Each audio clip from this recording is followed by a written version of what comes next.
Salut mes petits pragmas. Alors oui, je suis obligé de la faire en deux volets cette histoire dans mes signés Twitter. Rejoignez-moi sur Twitter, hein. Plus on est de fous, plus on rit. En plus, vous voyez, vous pouvez me partager des articles que vous voyez, puis on les discute ensuite en vidéo sur la chaîne. Alors là, celle-ci, elle était juste énorme, énorme. La boulette. Oups, la boulette. Au Macronistan, nous avons donc un ministre de l'Agriculture, politicard professionnel depuis 20 ans, qui affirme à l'Assemblée nationale que l'agriculture française ne se porte pas si mal. 2 suicides par jour, ça va, pas trop quoi, hein. Et qui ose dire à une députée ouvrière agricole, avant d'être élue, fille et petite fille d'agriculteurs, qu'elle devrait aller sur le terrain pour connaître les difficultés des agriculteurs.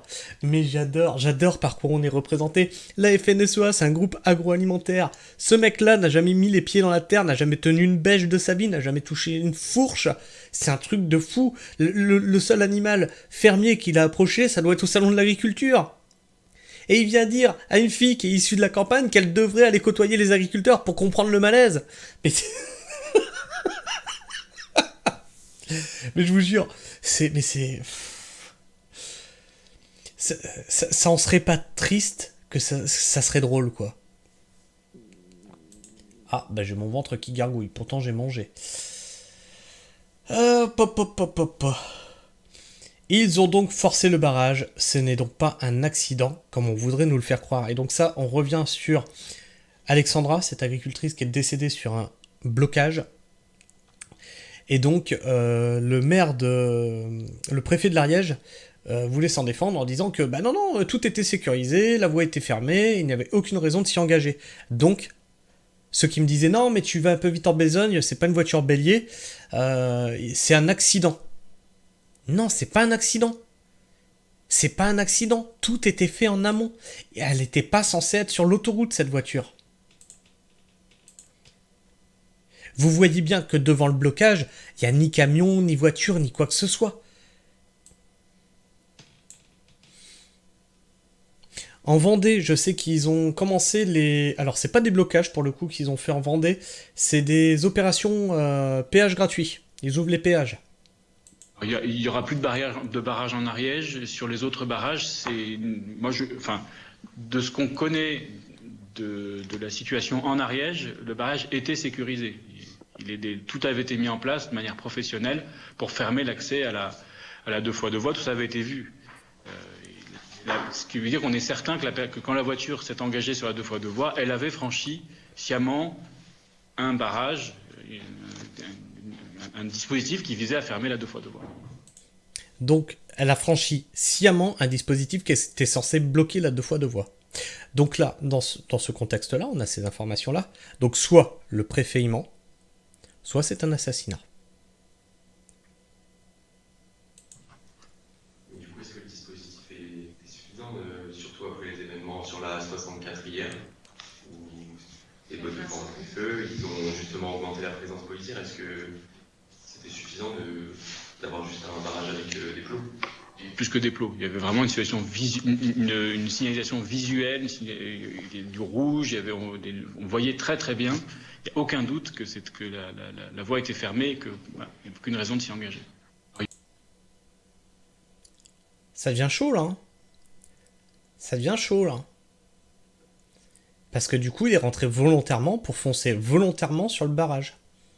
Des OQTF, je le rappelle. Alors, de psychodélique. Ah oui, alors celle-ci aussi, elle m'a fait rire. Donc on a vu qu'il passait des taxes carbone. On a vu qu'il votait maintenant un nouveau traité de libre-échange avec le Chili.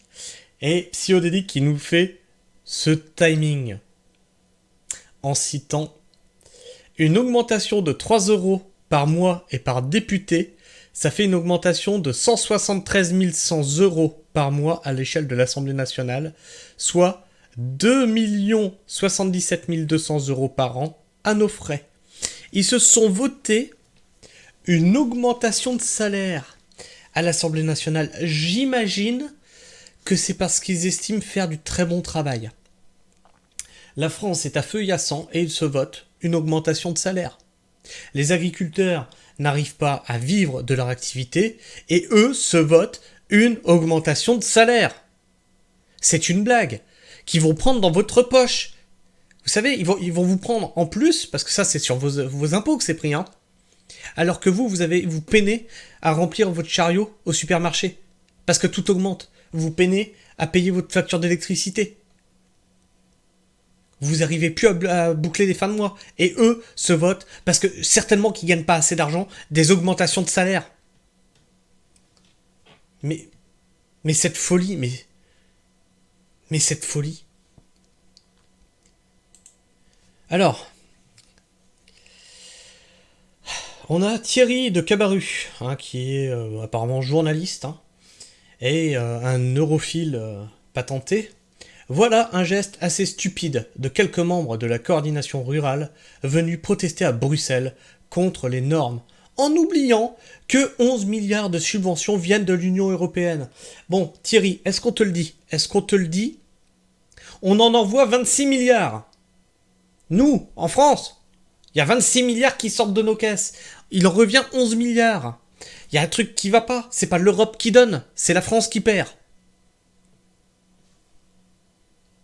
Et donc, ils trouvent débile que les agriculteurs aient mis le feu à un drapeau européen. Ben moi, je trouve que c'est tout à fait justifié, en fait. On en crève de votre putain d'Europe. On en crève.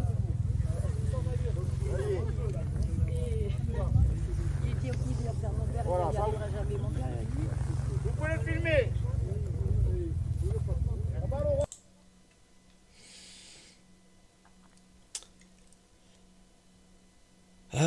Et donc, il continue. Les responsables de la FNSEA condamnent l'action violente des militants de la coordination rurale. Non mais déjà, voilà, t'es un pro-européen, tu es un suceur de la FNSEA, FNSEA dont on a vu qu'elle avait beaucoup de conflits d'intérêts avec l'agroalimentaire, pour pas dire qu'ils sont... C'est carrément l'agroalimentaire qu'elle représente. Donc, la FNSEA condamne l'action violente des militants de la coordination rurale en colère, qui déversent des tonnes de lisier et enflamment des ballots de paille devant la préfecture d'Agen. Mais en fait, la FNSEA, si vous aviez fait votre boulot depuis le début, c'est-à-dire représenter les agriculteurs et pas l'agro-industrie, pas votre boîte, en fait, parce que, oui, t'es patron de la boîte qui rachète les trucs, donc voilà, on n'en serait peut-être pas là. Hein, Thierry, journaliste, là, ça connecte un peu, là, t'as 2 neurones qui se touchent, comment ça se passe? Ou peut-être que tu veux encore énerver un peu plus les agriculteurs? C'est volontaire, ou c'est juste que t'es bête? Non, pour savoir... Non, mais là, c'est volontaire de tes tweets ou juste t'es stupide, tu comprends pas la situation. Moi, j'ai pas fait de grandes écoles. Hein. J'ai pas fait de grandes écoles, mais pourtant, j'ai compris ce qui se trame, tu vois, j'ai compris ce qui se joue. Et en plus, je bosse. Je bosse sur mon exploitation. Je rentre le soir, je fais des recherches pour pouvoir les diffuser en vidéo. Pour expliquer aux gens. Toi, t'as toute ta journée. T'es journaliste. T'es censé faire un boulot d'information, tu ne le fais même pas. Je comprends la colère, mais la dégradation des biens n'est pas une solution. Alors c'est une préfecture, et c'est de là que tout part en fait, dans les régions. Les mecs ont été reçus par des députés, par des préfets, par des machins, personne ne les écoute. Au bout d'un moment, tu veux qu'ils fassent quoi? Ils amènent le café, ils disent « s'il vous plaît ».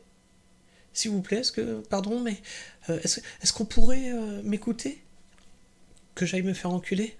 Bien, monsieur. C'est ça que tu veux, en fait? Une soumission, en fait. Donc, on va regarder ça. Ah oui, c'est pas un petit peu, quand même.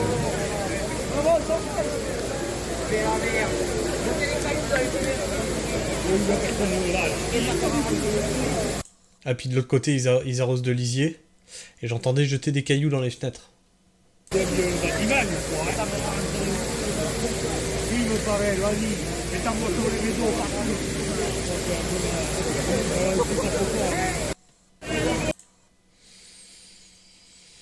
Ouais, je pense que là, ils sont vraiment énervés. Alors, est-ce qu'on va aller s'écouter Gabriel Attal comme je l'ai sauté tout à l'heure? Donc, c'était ces 2 vidéos-là. Donc, les écologistes sont solidaires de leur lutte pour vivre dignement. Allez, on va s'écouter ça, et je pense que ça va me gonfler.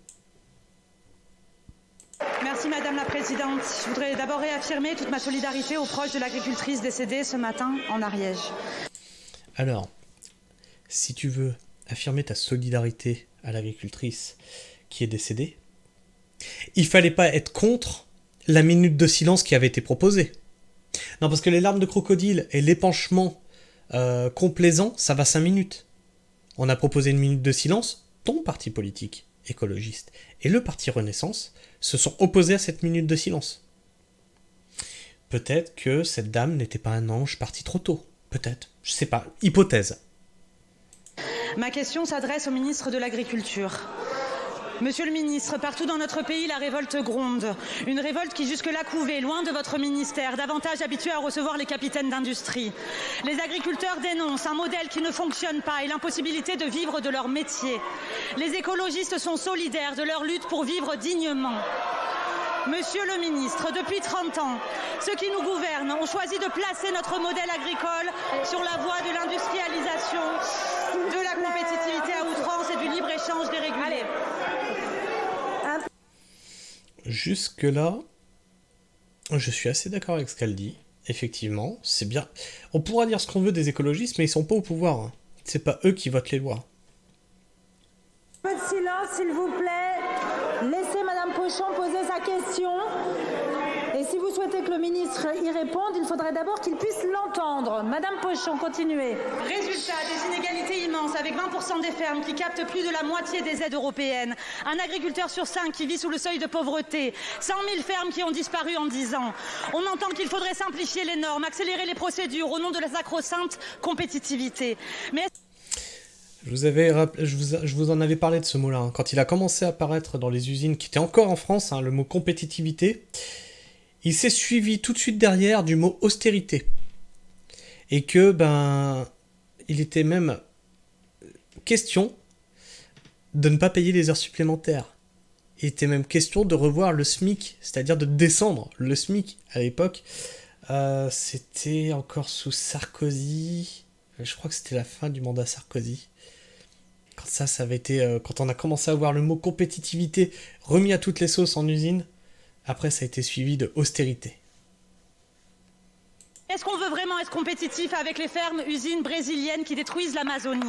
Cessons cette mise en concurrence qui ne fait que les affaires des grandes multinationales, qui fait disparaître les paysans et détruit les conditions mêmes de notre capacité à produire ici. Oui, chers collègues, l'agriculture n'est rien sans écologie. Les agriculteurs le savent, eux qui voient la disparition des pollinisateurs et les impacts des changements climatiques, eux qui s'adaptent tant bien que mal à vos injonctions contradictoires. Monsieur le ministre, vous ne pouvez pas demander en même temps à nos agriculteurs l'excellence sans aucun moyen, tout en leur imposant de produire à bas coût pour être compétitifs face au marché mondial. Vous ne pouvez pas en même temps laisser les prix agricoles s'effondrer et refuser d'encadrer les surprofits de l'agro-industrie, qui ont vu l'an dernier leurs profits bruts doubler de 3 à 7 milliards. Ce en quoi nous croyons, monsieur le ministre, c'est en la protection de l'excellence agricole française et européenne, celle qui garantit des revenus, celle qui nourrit notre pays, celle qui préserve notre capacité à produire demain, celle qui nous rend fiers. Monsieur le ministre, allez-vous enfin protéger les agriculteurs face à ce libéralisme débridé, ou préférez-vous continuer à garantir les profits monstres de l'agrobusiness? Bah écoutez, je suis désolé, mais bon, je suis l'un des premiers quand même à taper sur les écologistes quand ils disent des conneries. Bah là, je vais pas lui taper dessus, je pense que... je suis entièrement d'accord avec elle. Je suis entièrement d'accord avec elle. Alors, qu'est-ce que nous dit Hervé Perret? Parce que ça avait l'air de le chagriner, ça. Donc, drapeau français, drapeau européen. Donc, déjà, on voit que c'est un europhile. On ne m'enlèvera jamais de l'idée que la multiplication des normes et les emmerdes continuelles subies par les agriculteurs sont majoritairement dues au mouvement écologiste depuis 30 ans. Alors, certes, mais là, elle ne dit pas de conneries. Ils les soutiennent à présent, mais quel foutage de gueule. Non mais les agriculteurs ne sont pas dupes. On a bien compris que tous les partis politiques essayaient de surfer sur la vague pour les rallier à eux. En fait, on s'en fout de vos partis, vous êtes tous responsables de là où on en est actuellement. Tous. Je vous mets tous dans le même panier.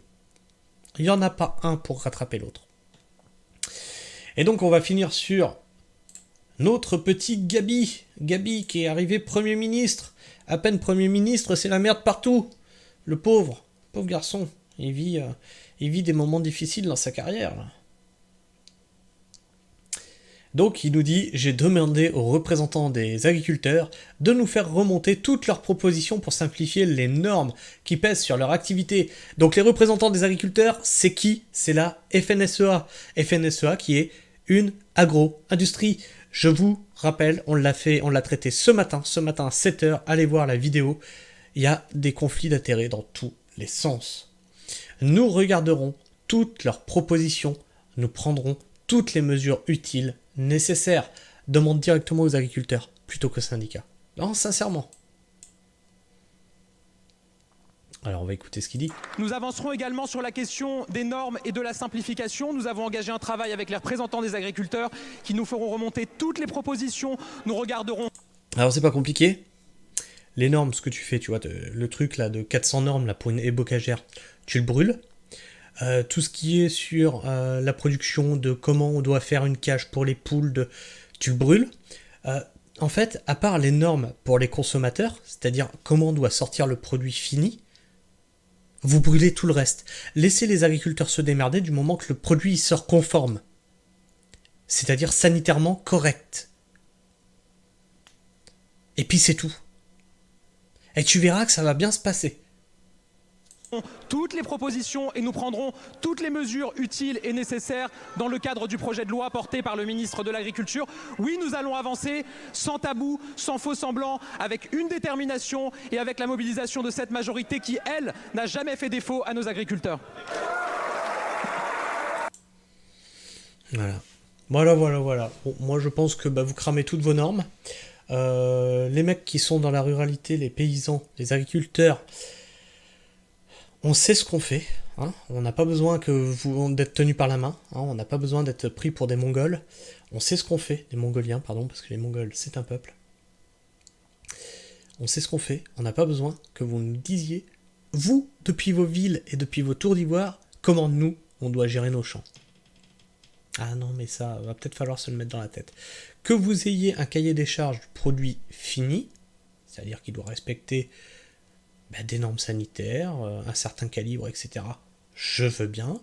Que la bête soit en bonne santé, je veux bien. Mais que vous ayez mettre votre nez jusqu'à comment on doit planter un truc, non mais ça va bien quoi. Enfin bref. Dites-moi ce que vous pensez de tout ça dans les commentaires, n'hésitez pas à me partager votre avis et vos opinions, n'hésitez pas non plus à en débattre entre vous, toujours dans le respect mutuel, sinon la modération, l'équipe de modération devra faire du ménage. N'hésitez pas, si vous savez pas quoi commenter, à me laisser un pouce, hein, si vous aimez ce que je fais, ou un dislike, si vous n'avez pas aimé, ou si ma personne vous débecte. À défaut d'un commentaire, ça me permet aussi de voir ce que vous pensez de ce que je produis, de ce que je commente, hein, finalement. Si vous êtes encore là en fin de vidéo, n'hésitez pas à vous abonner, ça m'aide au référencement YouTube, et pour vous, vous pouvez activer la petite cloche, ça me sert pas du tout au référencement YouTube, mais ça c'est pour vous, pour ne rater aucune de mes sorties vidéo. Sur ce, moi je vous fais la bise, prenez soin du sol, et restez pragmatiques. Ciao.